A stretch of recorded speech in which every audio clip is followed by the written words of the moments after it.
తెలియజేస్తున్నాం. ఆనాటి పాదయాత్రలో చూశాం.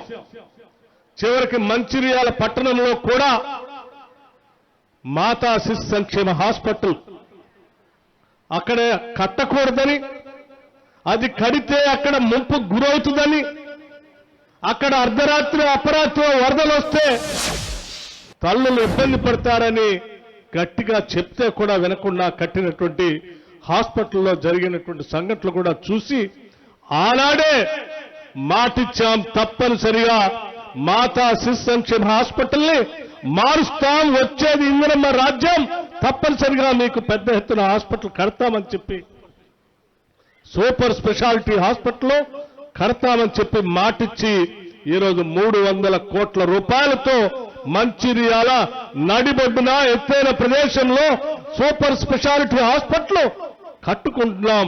చూసొచ్చి మీ అందరితో ఈ సంతోషాన్ని కూడా పంచుకుంటున్నాం. అదే రోజు రాళ్లవాగు నుంచి గోదావరికి ఉన్నటువంటి పరిసర ప్రాంతాల్లో వరద ముంపు గురవుతున్నటువంటి ప్రాంతానికి రిటైనింగ్ వాల్ కూడా శాంక్షన్ చేస్తాం, వచ్చేది ఇందిరమ్మ రాజ్యమే అని చెప్పాం. చెప్పినట్టుగానే దాదాపు 260 కోట్ల రూపాయల అంచనాతో రిటైనింగ్ వాల్ ని ఈ ప్రాంతానికి అందిస్తా ఉన్నాం. దాంతో పాటు ఈరోజు పెద్ద ఎత్తున ఈ ప్రాంత అభివృద్ధి కోసం కావలసిన విధంగా 765 కోట్ల పైబడి మొత్తంగా దాదాపు 1200 కోట్ల రూపాయలతో మంచిర్యాల శాసనసభ నియోజకవర్గ అభివృద్ధి కోసం నిధులు వెచ్చించి ఈ ప్రాంతాన్ని త్వరితగతిన అభివృద్ధి చేసుకోవడానికి ముందుకు పోతా ఉన్నాం. స్నేహితులారా, మంచిర్యాల ప్రాంత అభివృద్ధి ఆగదు, ఇది ఆరంభం మాత్రమే. పెద్ద ఎత్తున ఈ ప్రాంత అభివృద్ధి కొనసాగుతుందని చెప్పి మీ అందరికీ మనవి చేస్తా ఉన్నాను. అంతేకాదు, మీ అందరికీ చాలా విషయాలు, మీ అందరి ఆశీర్వచనంతో ప్రేమతో దీవిస్తే వచ్చినటువంటి మీ ప్రభుత్వం, మన ప్రభుత్వం, ఇందిరమ్మ రాజ్యం ఈ రాష్ట్రంలో ఉన్నటువంటి అన్ని వర్గాల ప్రజానికం కోసం ఏ కార్యక్రమాలు కేవలం సంవత్సర కాలంలోనూ చేపట్టిందో కూడా సవివరంగా శ్రీధర్ బాబు గారు వివరించారు. 1 కాదు 2 కాదు, ఈ పిల్లల భవిష్యత్తే మనందరి భవిష్యత్ అని చెప్పి ఈ రాష్ట్రంలో young India integrated international residential schools ని బహుశా ఈ భారతదేశంలో ఎక్కడ ఇటువంటి ఆలోచన కూడా రాలేదు. ఒక పాఠశాల ప్రాంగణంలో 25 ఎకరాలకు తగ్గకుండా 200 కోట్ల రూపాయలతో అన్ని వర్గాల ప్రజానికానికి అదే పాఠశాలలో విద్యాబుద్ధులు నేర్పి ప్రపంచంతో పోటీ పడేటట్టుగా పెద్ద ఎత్తున 11,600 కోట్ల రూపాయలతో ఒకటేసారి శాంక్షన్ ఇచ్చినటువంటి చరిత్ర ఈ దేశ చరిత్రలో ఎక్కడ కూడా లేదు. అటువంటి యంగ్ ఇండియా రెసిడెన్షియల్ స్కూల్స్ ని ప్రారంభం చేసుకోవటం కోసం పెద్ద ఎత్తున భూమి పూజ చేసుకొని శాంక్షన్ చేసుకున్నాం. గతంలో ఉన్నటువంటి రెసిడెన్షియల్ స్కూల్స్ లో విద్యార్థులకి కావలసిన డైట్ ఛార్జెస్ 40% పెంచుకున్నాం, కాస్మెటిక్ ఛార్జెస్ ని 200% పెంచుకున్నాం.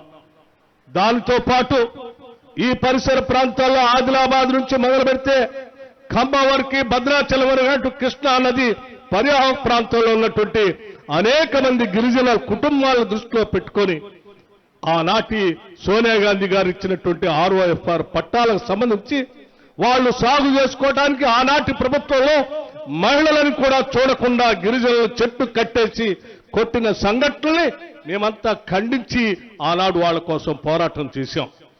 అటువంటి అడవి బిడ్డల కోసం తిరిగి మనం న్యాయం చేయాలనేటువంటి ఆలోచనతో ఈ ప్రభుత్వం వచ్చిన తర్వాత ఇందిరా గిరి జల వికాసమని 12,500 కోట్ల రూపాయలతో గిరిజనులు వ్యవసాయం చేసుకోవటానికి అక్కడికక్కడే సోలార్ పంప్ సెట్లతో పాటు డ్రిప్ ఇరిగేషన్, స్ప్రింక్లర్స్, అట్లాగే హార్టికల్చర్ ద్వారా వాళ్ళకు కావలసినటువంటి palm oil plantation, avocado plantation, bamboo plantation తో సహా అన్ని వాళ్ళకి ఏర్పాటు చేసే విధంగా ప్రతి గిరిజన కుటుంబానికి ఈ పథకం అందేటట్టుగా 12,500 కోట్ల రూపాయలతో ఇందిరా గిరి జల వికాసం అనేటువంటి కొత్త పథకాన్ని తీసుకొని వచ్చి గిరిజనుల కోసం ఈ రాష్ట్ర ప్రభుత్వం ముందుకు పోతా ఉంది. అదేవిధంగా రాష్ట్రంలో ఉన్నటువంటి మహిళలందరినీ ఆనాటి ఇందిరమ్మ ప్రభుత్వం మొదలుపెట్టినటువంటి ఉమ్మడి రాష్ట్రంలో మొదలుపెట్టిన సెల్ఫ్ హెల్ప్ గ్రూప్స్, డ్వాక్రా సంఘాలకు సంబంధించి 10 ఏళ్లు బీఆర్ఎస్ ప్రభుత్వం మర్చిపోతే మేము సంవత్సరానికి కనీసం 20,000 కోట్ల రూపాయలతో వడ్డీ లేని రుణాల్ని తిరిగి వాళ్ళందరికీ ఇచ్చి కనీసం 1 కోటి మందిని కోటీశ్వరులుగా చేయాలి 5 సంవత్సరాల్లో అని చెప్పి టార్గెట్ పెట్టుకొని ఈ 5 సంవత్సరాల్లో 1,00,000 కోట్ల రూపాయలు మహిళలకు వడ్డీ లేని రుణాలు ఇచ్చే కార్యక్రమంలో భాగంగా ఈ సంవత్సరమే 21,000 కోట్ల పైబడి వడ్డీ లేని రుణాలు ఇచ్చాం. రాబోయే రోజుల్లో కూడా పూర్తి స్థాయిలో ఇస్తాం. అటువంటి మహిళలందరి కోసం సోలార్ తో ఉన్నటువంటి పవర్ ప్రాజెక్టులు 1000 మెగావాట్లకు వాళ్ళతో ఎంఓయూ చేసుకున్నాం. ఆర్టీసీలో బస్సులు ఇప్పిస్తా ఉన్నాం, క్యాంటీన్లు ఇప్పిస్తా ఉన్నాం. ఎక్కడ ఏ అవకాశం ఉన్నా మైక్రో ఇండస్ట్రియల్ పార్క్స్ పెట్టి శ్రీధర్ బాబు గారి ఆ ఇండస్ట్రీ శాఖ ద్వారా ప్రతి శాసనసభ నియోజకవర్గంలో పెద్ద ఎత్తున మహిళల కోసం చిన్న చిన్న ఇండస్ట్రియల్ పార్క్స్ కూడా ఏర్పాటు చేసి వాళ్ళకి కేటాయించే కార్యక్రమాన్ని కూడా మొదలుపెట్టాం. ఇది దిగ్విజయంగా ఈరోజు రాష్ట్ర వ్యాప్తంగా జరుగుతాం. అంతేకాదు ఈరోజు పెద్ద ఎత్తున రాష్ట్రంలో ఉన్నటువంటి నిరుద్యోగ యువతి యువకుల కోసం ఆలోచన చేశాం. 56,000 పైబడి ప్రభుత్వ ఉద్యోగాల్ని ఇప్పటికే సంవత్సర కాలం నియామక పత్రాలు ఇచ్చాం. ఇంకా కొన్ని ఉద్యోగాలు పైప్ లైన్ లో ఉన్నాయి. పెద్ద ఎత్తున వారికి ఉద్యోగ అవకాశాలు కల్పించేటువంటి కార్యక్రమం చేస్తూ ఉద్యోగ అవకాశాలు ప్రభుత్వ పరంగా పొందలేనటువంటి వాళ్ళకి నా భూతో నా భవిష్యత్తు అన్నట్టు ఈ దేశ చరిత్రలో ఏ రాష్ట్రం చేయనట్టుగా మొట్టమొదటిసారి మన రాష్ట్రంలో ఉన్నటువంటి నిరుద్యోగ యువతి యువకుల కోసం 9,000 కోట్ల రూపాయలతో రాజీవ్ యువ వికాసం అని మొదలుపెట్టి ఆ మొదలుపెట్టమే కాదు క్యాలెండర్ కూడా ప్రకటించి అప్లికేషన్ తీసుకునే కార్యక్రమం నుంచి శాంక్షన్ చేసేటువంటి డేట్ తో సహా ఇచ్చేటువంటి జూన్ 2 ఈ రాష్ట్ర ఆవిర్భావ దినోత్సవ రోజు రాష్ట్ర వ్యాప్తంగా వీళ్ళందరికీ శాంక్షన్ లెటర్లు కూడా ఇస్తామని చెప్పి ఈ రోజు ముందుకు పోతా ఉన్నాం.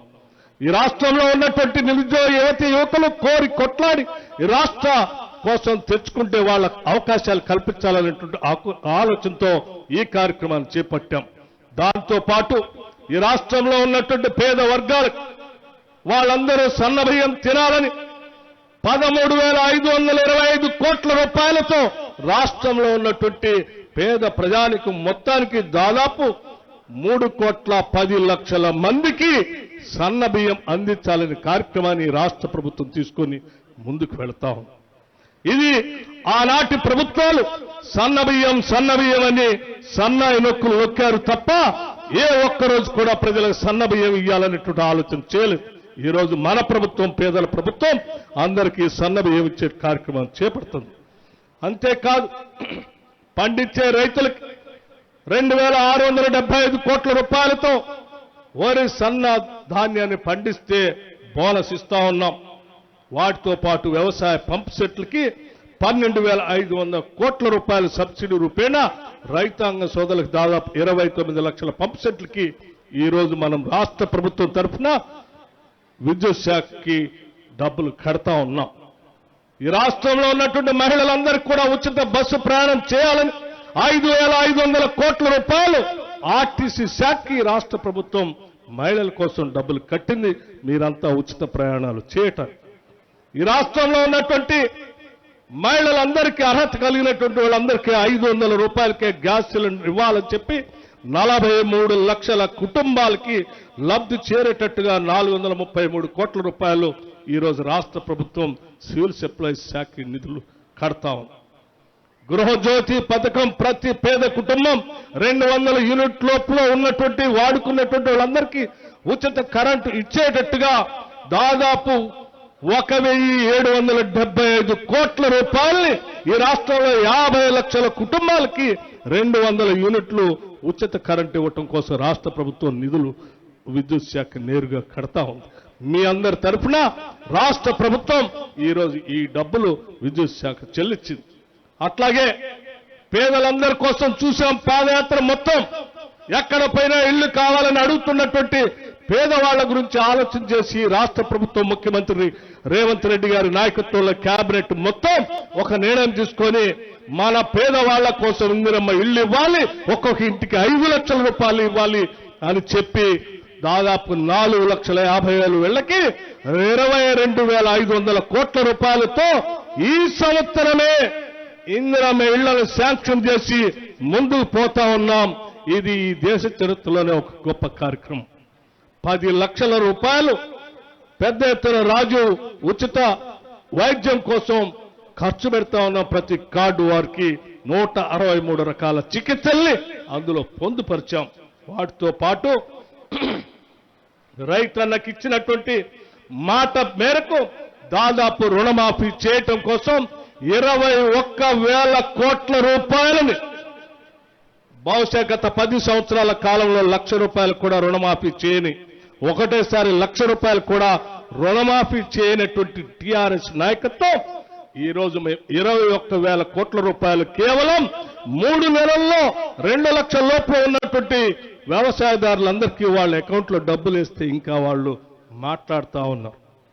అట్లాగే ఇందిరమ్మ ఆత్మీయ భరోసా ఈరోజు భూమి లేని నిరుపేద ప్రజలందరికీ ప్రతి కుటుంబానికి 12,000 రూపాయలు ఇస్తామని చెప్పి 12,000 రూపాయల సంబంధించిన పథకాన్ని కూడా మొదలుపెట్టాం. అంతేకాదు ఈ రాష్ట్రంలో ఉన్నటువంటి నీటిపారుదల రంగాన్ని కూడా ప్రభావితం చేసి పెద్ద ఎత్తున ముందుకు పోవటం కోసం 23,273 కోట్ల రూపాయలు ఈ సంవత్సరం కేటాయించుకొని మీ అందరికీ ఒక మాట చెప్తా ఉన్నాం. ఈ జల వనరులకు సంబంధించినటువంటి కార్యక్రమం ఉమ్మడి ఆదిలాబాద్ జిల్లాలో ఆనాటి కాంగ్రెస్ ప్రభుత్వం డాక్టర్ బాబాసాహెబ్ అంబేద్కర్ ప్రాణహిత చేవెళ్ల ప్రాజెక్టుని మొదలుపెట్టి ఈ ప్రాంతానికి నీళ్లు ఇవ్వాలని ప్రయత్నం చేస్తే ఆనాటి టీఆర్ఎస్ ప్రభుత్వం దాన్ని కట్టకుండా వదిలేసి కిందికి వెళ్లి పెద్ద ఎత్తున చేసినటువంటి 1,00,000 కోట్ల పైబడి ఖర్చు పెడితే అది కుంగిపోయి దేనికి పనికి రాకుండా పోయిన విషయం కూడా మీ అందరికీ తెలిసింది. మేము మాటిస్తా ఉన్నాం, కాంగ్రెస్ ప్రభుత్వం తరఫున తప్పనిసరిగా బాబాసాహెబ్ అంబేద్కర్ ప్రాణహిత చేవెళ్ల ప్రాజెక్టుని మొదలు పెడతాం, నీళ్లు పారిస్తామని కూడా ఈ సందర్భంగా మాటిస్తా ఉన్నాం. ఇటువంటి అనేక కార్యక్రమాలు ఈ రాష్ట్రంలో పెద్ద ఎత్తున ప్రజల కోసం సంక్షేమం కోసం విధ్వంసం చేసినటువంటి అన్ని సంస్థల్ని వ్యవస్థల్ని బాగు చేసి గాడిని పెట్టి ఈ రాష్ట్ర ప్రభుత్వాన్ని ప్రజలకు అంకితం చేసి సంపద సృష్టించి సంపద ప్రజలకే పంచాలనే ఆలోచనతో ఈ రాష్ట్ర ప్రభుత్వం ముందుకు పోతూ ఇంకొక అడుగు కూడా ఒక చారిత్రాత్మకమైన నిర్ణయాలు తీసుకుంది. అదే నిర్ణయం మన ప్రియతమ నాయకుడు ఈ రాష్ట్ర ఎన్నికల సందర్భంలో ఈ రాష్ట్రంలో కాంగ్రెస్ పార్టీ అధికారంలోకి వస్తుంది, రాగానే మేము కులగణన చేస్తామని చెప్పాడు. ఆయన చెప్పిన మాట మేరకు ఈ రాష్ట్ర ప్రభుత్వం అధికారంలో రాగానే కేబినెట్ నిర్ణయం తీసుకొని కేబినెట్లో తీర్మానం పాస్ చేసి అసెంబ్లీలో పెట్టి రాజకీయ ఆర్థిక సామాజిక విద్యా కులగణనకు సంబంధించి పెద్ద ఎత్తున మొట్టమొదటిసారి భారతదేశ చరిత్రలో క్యాస్ట్ సర్వే చేసి రాష్ట్రంలో ఉన్నటువంటి కులాలు ఏ కులాలు ఉన్నాయి, ఎవరి ఆర్థిక పరిస్థితి ఏ రకంగా ఉంది, ఎవరి సామాజిక పరిస్థితి ఏ రకంగా ఉంది, ఈ రాష్ట్ర వనరులు ఎవరికి అందుబాటులో ఉన్నాయి, ఎవరికి అందుబాటులో లేకుండా ఇబ్బంది పడుతున్నారు అనేటువంటి అంచనాలన్నింటినీ కూడా స్టడీ చేసి పెద్ద ఎత్తున భవిష్యత్తులో ఆ సహజ వనరుల్ని లేకపోతే వనరుల్ని అందుబాటులో లేక అందుకోలేక వెనకబడినటువంటి వర్గాలకి అమలు చేయాలనేటువంటి ఆలోచనతో ఈ రాష్ట్ర ప్రభుత్వం ముందుకు పోతాం. అటువంటి కార్యక్రమంలో భాగంగా ఈరోజు తెలంగాణలో చేసినటువంటి కులగణన దేశం మొత్తానికి రోల్ మోడల్ గా మారింది. తీసుకున్నటువంటి కులగణని కేవలం సర్వే చేసి వదిలిపెట్టలేదు, శాసనసభలో పెట్టాం, ప్రకటించాం. ఆ కులగణన ద్వారా 42% బీసీలకి రిజర్వేషన్ ఇవ్వాలని శాసనసభలో తీర్మానం చేశాం. తీర్మానం చేయటమే కాదు, ఇది దేశవ్యాప్తంగా కూడా అమలు చేయాలని చెప్పి ఒక తీర్మానం చేశాం. చేసినటువంటి తీర్మానం అమలు చేసే విధంగా పెద్ద ఎత్తున ఢిల్లీ పట్టణంలో ధర్నా చేసి అక్కడ కూడా చేయాలని చెప్పాం. ఇదేదో గాలికి వదిలేసేటువంటి కార్యక్రమం కాదు, పెద్ద ఎత్తున ఒక సామాజిక పరివర్తన కోసం మన రాహుల్ గాంధీ నిన్నగాక మొన్న జరిగినటువంటి 8-9 తారీఖుల్లో అఖిల భారత కాంగ్రెస్ కమిటీ ప్లీనరీ సమావేశాల్లో ఆయన పెద్ద ఎత్తున ఒక మాట చెప్పారు. ఈ దేశంలో ఉన్నటువంటి సంపద మొత్తం పెద్ద ఎత్తున 90% ప్రజానికం అందుబాటులో లేకపోతే దేశ సంపదంతా కేవలం 10% మంది ప్రజల చేతుల్లోనే బంధించబడింది. ఆ సంపదని బద్దలు కొట్టి ప్రజలందరికీ పంచాలి, సంపద ప్రజలకే ఉండాలని చెప్పి ఆయన ఒక తీర్మానం చేసి పెద్ద ఎత్తున మాట్లాడితే ఈరోజు చాలా మంది ఈ రాష్ట్రాన్ని ఆర్థిక అరాచకత్వానికి పెద్ద ఎత్తున దోపిడీ చేసి సామాజిక అరాచకత్వాన్ని సృష్టించినటువంటి పెద్దలు ఈరోజు కాంగ్రెస్ పార్టీ కులగణన చేస్తా ఉంది.